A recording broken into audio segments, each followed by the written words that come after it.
ಇನ್ನು ಸರ್ಕಾರದ ವಿರುದ್ಧ ಸಾರಿಗೆ ನೌಕರರು ಸಮರವನ್ನು ಸಾರುವುದಕ್ಕೆ ರೆಡಿಯಾಗಿದ್ದಾರೆ. ಈ ಸಂದರ್ಭದಲ್ಲಿ ಈ ಪ್ರತಿಭಟನೆಯನ್ನು ಹತ್ತಿಕ್ಕುವಂತಹ ನಿಟ್ಟಿನಲ್ಲಿ ಸಾರಿಗೆ ನೌಕರರನ್ನು ನಿಯಂತ್ರಿಸುವಂತಹ ನಿಟ್ಟಿನಲ್ಲಿ ಒಂದಿಷ್ಟು ಕ್ರಮಗಳಿಗೆ ಸರ್ಕಾರ ಮುಂದಾದಂತೆ ಕಾಣಿಸ್ತಾ ಇದೆ. ಮುಖ್ಯವಾಗಿ ಅನಿವಾರ್ಯ ಸಂದರ್ಭವನ್ನು ಹೊರತುಪಡಿಸಿ ಬೇರೆ ಯಾವುದೇ ರಜಾ ಇಲ್ಲ ಇವತ್ತು ಅಂತ ಹೇಳಿದೆ. ಬಂದ್ ಅಸ್ತ್ರಕ್ಕೆ ನಿಗಮದ ಎಂಡಿಗಳು ಖಡಕ್ ನೋಟಿಸನ್ನು ಈಗಾಗಲೇ ಸರ್ವ್ ಮಾಡಿದ್ದಾರೆ. ಸಿಬ್ಬಂದಿಗಳಿಗೆ ನೋ ವರ್ಕ್ ನೋ ಪೇ ರೂಲ್ಸನ್ನು ಜಾರಿಗೆ ತರಲಾಗಿದೆ.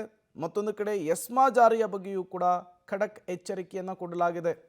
ಪ್ರತಿ ಬಾರಿ ಈ ರೀತಿಯ ಹೋರಾಟ ಪ್ರತಿಭಟನೆ ಬಂದಂತಹ ಸಂದರ್ಭದಲ್ಲಿ 4 ನಿಗಮದಿಂದ ಸಾರಿಗೆ ಇಲಾಖೆಯಿಂದ ಪ್ರಯೋಗವಾಗುವಂತಹ ಅಸ್ತ್ರವೇ ಎಸ್ಮಾ. ಈಗ ಮತ್ತೊಮ್ಮೆ ಅದೇ ರೀತಿಯ ಅಸ್ತ್ರ ಪ್ರಯೋಗವಾದಂತೆ ಕಾಣಿಸ್ತಾ ಇದೆ. ಸಾರಿಗೆ ನೌಕರರು ಮತ್ತು ಸರ್ಕಾರದ ನಡುವೆ ಹಗ್ಗ ಜಗ್ಗಾಟ ಜೋರಾಗ್ತಾ ಇದೆ. ನಮ್ಮ ಬೇಡಿಕೆಗಳನ್ನು ಈಡೇರಿಸಲೇಬೇಕು ಅಂಥೇಳಿ ಸಾರಿಗೆ ನೌಕರರು ಪಟ್ಟನ್ನು ಹಿಡಿದಿದ್ದಾರೆ. ದೊಡ್ಡ ಮಟ್ಟದ ಹೋರಾಟಕ್ಕೂ ಕೂಡ ಪ್ಲಾನನ್ನು ಮಾಡಿಕೊಂಡಿದ್ದಾರೆ. ಇದೇ ವಿಚಾರಕ್ಕೆ ಸಂಬಂಧಪಟ್ಟಂತೆ ಇವತ್ತು ಬಸ್ಸುಗಳು ರಸ್ತೆಗಿಳಿತವಾ ಇಲ್ವಾ ಅನ್ನುವಂತಹ ಪ್ರಶ್ನೆ ಇದೆ. ರಾಜ್ಯದಾದ್ಯಂತ ಸಾರಿಗೆ ವ್ಯವಸ್ಥೆಯಲ್ಲಿ ಅಲ್ಲೋಲ ಕಲ್ಲೋಲವೇ ಸೃಷ್ಟಿಯಾಗ್ಬಿಡುತ್ತಾ? ಇವತ್ತು ಬಸ್ ಬಂದಾಗಿದ್ದೇ ಆದರೆ ಸರ್ಕಾರ ಮುಂದೇನು ಮಾಡುತ್ತೆ ಅನ್ನುವಂತಹ ಪ್ರಶ್ನೆ. ನಿಗಮದ ಮುಂದಿರುವಂತಹ ಆಯ್ಕೆಗಳೇನು? ಜನರಿಗೆ ತೊಂದರೆ ಆಗದೇ ಇರುವಂತಹ ನಿಟ್ಟಿನಲ್ಲಿ ಯಾವ ರೀತಿಯ ಕ್ರಮವನ್ನು ತೆಗೆದುಕೊಳ್ತಾರೆ? ಪರಿಸ್ಥಿತಿಯನ್ನು ಸರಿದೂಗಿಸುವುದಕ್ಕೆ ಜನರಿಗೆ ಸಮಸ್ಯೆ ಆಗದೇ ಇರುವಂತಹ ನಿಟ್ಟಿನಲ್ಲಿ ಸರ್ಕಾರ ಅಥವಾ 4 ನಿಗಮದ ಎಂಡಿಗಳು ಯಾವ ರೀತಿಯ ಕ್ರಮಕ್ಕೆ ಮುಂದಾಗ್ತಾರೆ ಅನ್ನೋದು ಈಗಿರುವಂತಹ ಪ್ರಶ್ನೆ. ಬಹುತೇಕ 4 ಗಂಟೆ ನಂತರ ಎಲ್ಲ ಬೆಳವಣಿಗೆಗಳಿಗೂ ಕೂಡ ಒಂದು ಕ್ಲಾರಿಫಿಕೇಶನ್ ಸಿಗುತ್ತೆ. ಹಾಗಾದರೆ ಬಸ್ ಬಂದಾಗಿದ್ದೇ ಆದರೆ, ಹೋರಾಟ ಜೋರಾಗಿದ್ದೇ ಆದರೆ ವಾಟ್ ನೆಕ್ಸ್ಟ್? BMTC KSRTC ಗುತ್ತಿಗೆ ಚಾಲಕರನ್ನು ಬಳಕೆ ಮಾಡಿಕೊಳ್ಳುವಂಥದ್ದು, ಬಸ್ಸುಗಳನ್ನು ರಸ್ತೆಗಿಳಿಸುವಂಥದ್ದು, ಎಸ್ಮಾ ಜಾರಿಯ ಮೂಲಕ ನೌಕರರ ಮೇಲೆ ಹೆಚ್ಚಿನ ಒತ್ತಡ ಹಾಕುವಂಥದ್ದು, ಪ್ರತಿಭಟನೆಯನ್ನು ನಿಯಂತ್ರಿಸುವಂತಹ ಕೆಲಸವನ್ನು ಮಾಡುವಂಥದ್ದು, ಪ್ರತಿಭಟನೆಗೆ ಬೆಂಬಲ ಕೊಡದ ಸಂಘಟನೆಯ ನೌಕರರನ್ನು ಬಳಕೆ ಮಾಡಿಕೊಂಡು ಬಸ್ಗಳನ್ನು ಓಡಿಸುವಂಥದ್ದು, ಕೆಲಸದಿಂದ ವಜಾಗೊಂಡವರನ್ನು ಮತ್ತೆ ವಾಪಸ್ ಕರೆಸ್ಕೊಂಡು ಅವರಿಗೆ ಮತ್ತೆ ಡ್ರೈವಿಂಗ್ ಸೀಟಲ್ಲಿ ಕೂರಿಸಿ ಮತ್ತೆ ಬಸ್ಸುಗಳನ್ನು ಫೀಲ್ಡಿಗಿಳಿಸೋದಕ್ಕೆ ರಸ್ತೆಗಿಳಿಸೋದಕ್ಕೆ ಪ್ಲಾನು, ಖಾಸಗಿ ವಾಹನಗಳನ್ನು ಬಳಸಿಕೊಳ್ಳಲು ಕೂಡ ಚಿಂತನೆಯನ್ನು ಮಾಡಿದೆಯಂತೆ.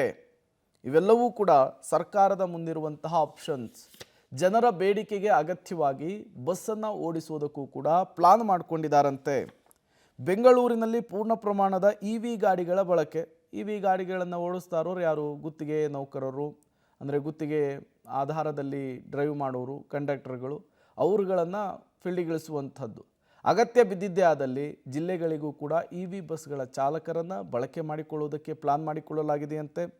ಹಾಗಾಗಿ ಏನಾಗುತ್ತೆ ಅನ್ನೋದನ್ನು ಕಾದು ನೋಡಬೇಕಿದೆ. ಪ್ರತಿಭಟನೆಯಲ್ಲಿ ಭಾಗಿಯಾಗದ ನೌಕರರ ಬಳಕೆಗೂ ಕೂಡ ಪ್ಲಾನನ್ನು ಮಾಡಿಕೊಂಡಿದ್ದಾವೆ 4 ನಿಗಮಗಳು. ಸದ್ಯ ನಾ ಕೊಡೆ ನೀ ಬಿಡೆ ಅನ್ನುವಂತಹ ಪರಿಸ್ಥಿತಿ ನಿರ್ಮಾಣವಾಗಿದೆ. ಇದು ಎಲ್ಲಿಗೆ ಹೋಗಿ ನಿಲ್ಲುತ್ತೆ ಅನ್ನೋದನ್ನು ಕಾದು ನೋಡಬೇಕು.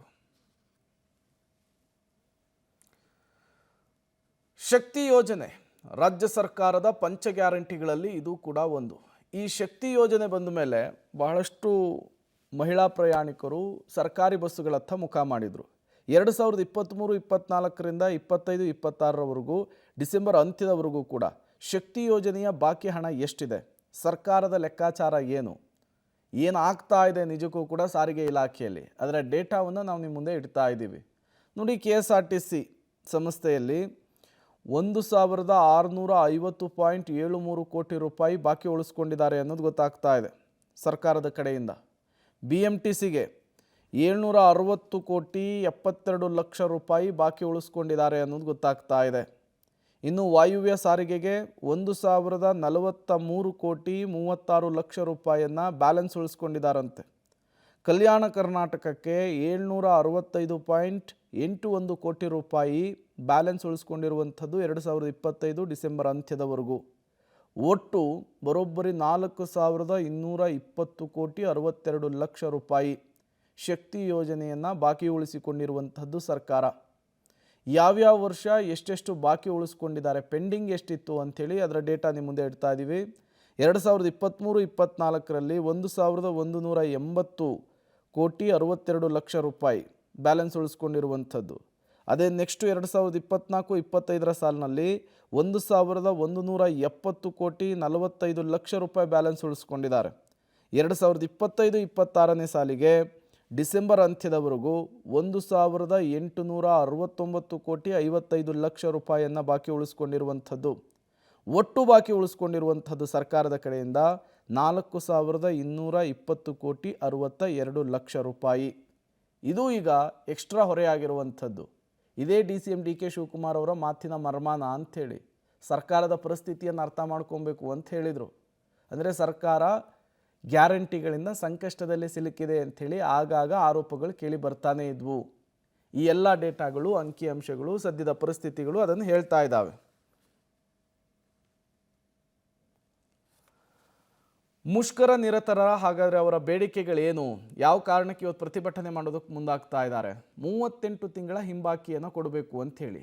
ಎಷ್ಟಿದೆ 38 ತಿಂಗಳ ಹಿಂಬಾಕಿ ಅಂದರೆ? ಬರೋಬ್ಬರಿ 1,800 ಕೋಟಿ ರೂಪಾಯಿ ಬ್ಯಾಲೆನ್ಸ್ ಇದೆ. ನೌಕರರ ಬೇಡಿಕೆಯಂತೆ 25% ವೇತನ ಹೆಚ್ಚಳವಾದರೆ 1,400 ಕೋಟಿ ರೂಪಾಯಿಯನ್ನು ಸರ್ಕಾರ ಈಗ ಎಕ್ಸ್ಟ್ರಾ ಭರಿಸಬೇಕಾಗುತ್ತೆ, ತನ್ನ ಕಿಸೆಯಿಂದ ತೆಗೆದುಕೊಡಬೇಕಾಗುತ್ತೆ. ಸರ್ಕಾರಕ್ಕೆ ಸಾರಿಗೆ ನೌಕರರ ಬೇಡಿಕೆಗಳನ್ನು ಈಡೇರಿಸೋದಕ್ಕೆ ಹತ್ತತ್ರ 3,200 ಕೋಟಿ ರೂಪಾಯಿ ಬೇಕಂತೆ. ಮೊದಲೇ ಪಂಚ ಗ್ಯಾರಂಟಿಗಳ ಮೂಲಕ ಸಂಕಷ್ಟದಲ್ಲಿರುವಂತಹ ಸರ್ಕಾರ ಸಾರಿಗೆ ನೌಕರರ ಬೇಡಿಕೆಗಳನ್ನು ನಿಜಕ್ಕೂ ಕೂಡ ಈಡೇರಿಸೋದಕ್ಕೆ ಮುಂದಾಗುತ್ತಾ? ಈಡೇರಿಸದೇ ಇದ್ದರೆ ಸಾರಿಗೆ ನೌಕರರ ಮುಂದಿನ ಹೋರಾಟದ ರೂಪುರೇಷೆ ಏನು? ಅದು ಈಗಿರುವಂತಹ ಪ್ರಶ್ನೆ. ಒಟ್ಟಾರೆಯಾಗಿ 4 ಗಂಟೆಯ ನಂತರ ಈ ಹೋರಾಟಕ್ಕೆ ಸಂಬಂಧಪಟ್ಟಂತೆ ಒಂದು ಸ್ಪಷ್ಟ ಚಿತ್ರಣ ಸಿಗುವಂತಹ ಸಾಧ್ಯತೆ ಇದೆ. 4 ಗಂಟೆಯವರೆಗೂ ಕೂಡ ಯಥಾ ರೀತಿಯಲ್ಲಿ ಬಸ್ಸುಗಳ ಓಡಾಟ ಇರುತ್ತೆ ಅನ್ನೋದು ಸದ್ಯಕ್ಕಿರುವಂತಹ ಮಾಹಿತಿ.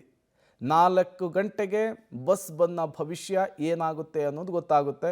ಜಂಟಿ ಕ್ರಿಯಾ ಸಮಿತಿಯಿಂದ ಮಹತ್ವದ ಸುದ್ದಿಗೋಷ್ಠಿ ಇದೆ, ಅಲ್ಲಿ ಮುಂದಿನ ಹೋರಾಟದ ಬಗ್ಗೆ ತಿಳಿಸುವ ಸಾಧ್ಯತೆ ಇದೆ.